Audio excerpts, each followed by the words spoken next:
Sorry.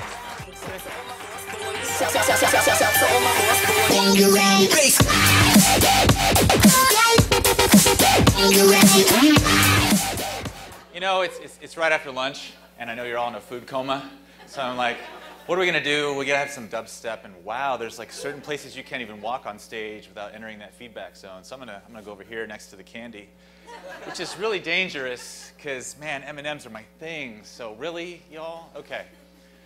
So I'm sitting at an airport in Colorado Springs a few years ago, and I'm sitting next to a lady that I met at a conference, and she says to me, she says, so you quit your job, right? I said, yeah, I quit my job. She said, so you must have a year's worth of salary saved up, and you feel like all these gigs lined up, right? And you've got all these schools you're traveling to. And I just sit there and I look at her and I go, yeah. Been working on it. Lots of stuff. What's going on? And in my head I'm going, I have $1,000 in the bank. I have a gig lined up for this summer for that next year, and I have a blogging gig, pays me about $500 a month. So I'm thinking to myself, who the hell can save a year's worth of salary? I couldn't do that. I got bills to pay. So let me backtrack a little bit before I tell you why I quit this job. My whole life has been sort of a series of fortunate accidents. Right? I think the only thing that was planned in my entire life was that my parents had sex. I mean, my dad's kind of a to-do list kind of guy, so that was probably planned. Everything else, kind of an accident. That, not so much. So, my whole life doing this thing, going to college, started off as a biology major, wanted to be a physical therapist, loved science until I got to college. When I found out that I didn't, and I was like, you know what? I'm gonna go into communications because I like talking to people, right? I'm gonna go into PR. People are like, what's PR, man? Are you like gonna work for the devil? You're going into PR? I'm like, no, I got this. So I'm talking to my grandpa, right, at the kitchen table at his house, and he wore bib overalls, right, the Oshkosh overalls, every single day of his life. I swear to God, the man was born with these overalls on. Some days, if you're lucky, he was wearing a shirt underneath. And most of the time, he had his teeth in when he was talking to you. But he said to me, Eric, the one thing I want you to do, if you do anything, is to stay in school for as long as you can. And this is coming from my toothless grandfather who's wearing the overalls, right? He didn't graduate high school at all. He's working on the farm his whole life as a kid. And so this is coming from a guy who didn't really go through the education system, but he's telling me stay in school, stay in school, stay in school. So what do? I say, okay, I'm going to stay in school. So I go to northern Iowa for undergrad. Any Iowa folk in the room? Any corn people? It's okay, admit it. It's okay. You can admit that. So I go there, I get my degree. I'm thinking, I don't want to do PR. I can't wear suits. I'm wearing vegan hemp stockingies right now, people. I can't wear a suit. So I go, okay, what can I do? So I go to the Caribbean for a little while, right? I live in St. Lucia. Anybody ever been there? Yeah, it's rough. So I'm volunteering in St. Lucia at a hospital. And I come back to the States after that. I move to Chicago. Little change of pace, slightly. And I start looking for marketing gigs, PR gigs, right? People are saying to me, dude, you're from Iowa. What do you know about marketing, PR? So I go, okay. Got to change it up a little bit. So I get this job at the University of Illinois at Chicago. Student Services Marketing Specialist. I have no idea what that means. But it's marketing, and it's a specialist job, and it's a job, right? The J-O-B in Chi-Town. So I got this job in Chicago, and I start working in student affairs. Any student affairs peeps in here? Yeah, admit it. You're there. It's okay. I didn't know what student affairs was. It was some sort of like love thing between students and faculty that we're not supposed to talk about.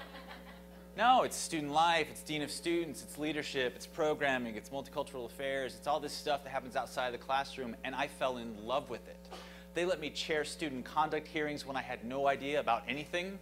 It was great. The guy's like, yeah, and I burned this building, dude, after I drank too much. And I'm like, we're going to sanction you? And after a while, I started thinking to myself, okay, how can I take my love of communications and technology and art and creative stuff and blend it into this work? And there wasn't anybody talking about technology in student affairs. Nobody was doing it. So the major association in student affairs, one of them is called NASPA. And at the time, their sort of knowledge community for technology was going away.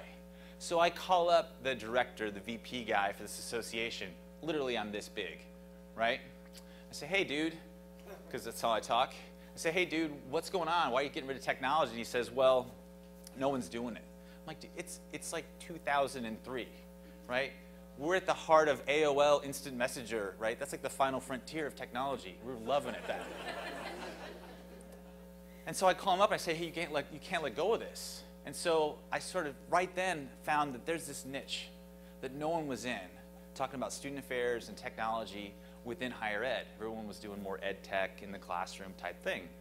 And so after a while, someone said to me, where'd you go to grad school? I said, you can go to grad school for this stuff? Are you serious? They pay you? So I go to grad school at Oregon State. I became a beaver. I wore lots of orange like some of you have on. Halloween 24/7. And I became an academic advisor after I went through grad school. No one else is writing about this, so I started writing about it. I started speaking on the road. I'm doing academic advising because I had to prove to people that I could work with students. 60, 70 appointments a week. So if you tell me I can't work with students, I got the cred now, right? But I'm dying because I'm working 8 to 5 and 5 to 10, and I discovered sugar-free Red Bull, and that stuff is banging.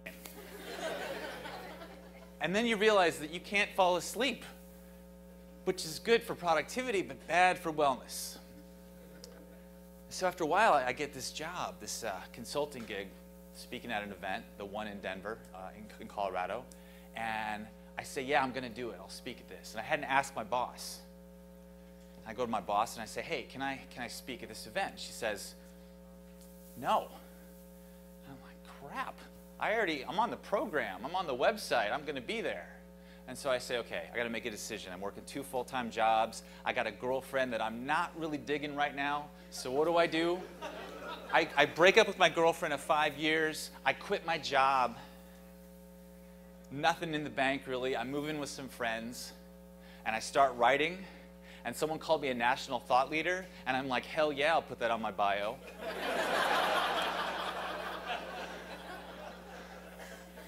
So I became an NTL. And I'm hoping eventually to go more global, so then I can do gym tan laundry and become a GTL. And so I go, okay, I'm going to do this, right? And so everyone says to me, you're really bold, aren't you? And I say, well, you know what I am, is I'm willing to take calculated risks without a really tried and true plan. And people are like, I don't know how you can do that, because anybody in the room ever take the Myers-Briggs? Any J's in the room? You're sweating bullets right now. You're like, give me a list, I need a plan. I'm like, there is no plan. People say to me all the time they want to do what I do, which is travel around. I think between January and this month, I had about 15 different trips. I can barely keep up with demand to talk to folks in student affairs and higher ed about social media, communications, technology, traveling to all these events, still writing for InsideHigherEd.com, but not getting paid that much to do that. How I make my money is speaking in front of people. And I gave up my full-time job so I could actually align what I wanted to do professionally and personally, which is make art. Because we talk about this dichotomy a lot of times around balance. Anybody ever say, I want to have balance, right? You want to have work stuff, work time, and me time? And I said, you know what? I'm not a magic trick, right? You didn't cut me in half and you got the fake legs sticking out. There's just one of me. There's just one of me. And I said, I'm going to make art instead of calling it my job, because then I'm going to be happy. So now I get to go up here and do edutainment, talk to people, crack some jokes, put horrible images of my parents in your head. They're 5'9", by the way, so that'll help with some of you. And go and talk. And so how do you do this? How do you be bold in that sense? And I love this clock, right? It's like the 24 clock, events occur in real time. You got to be bold. You got to acknowledge fear. Be super skeptical. Yet at the same time, say, you know what? This rule book, that we all carry around, guess what? It shreds just as easily as anything in those Will It Blend commercials, right? That rule book, you don't have to follow it. So this, acknowledge fear, because it's and anxiety. I never know when the next gig is going to happen, but I get these awesome emails from folks saying, hey, we'd like you to come and talk at our event. I get calls. People want to fax me. I'm like, really? Still? So don't be afraid to acknowledge fear. Be bold. Safety is bullshit, right?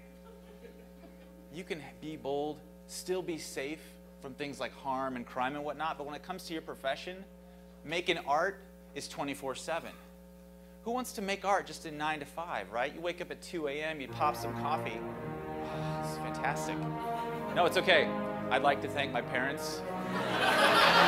Thank you.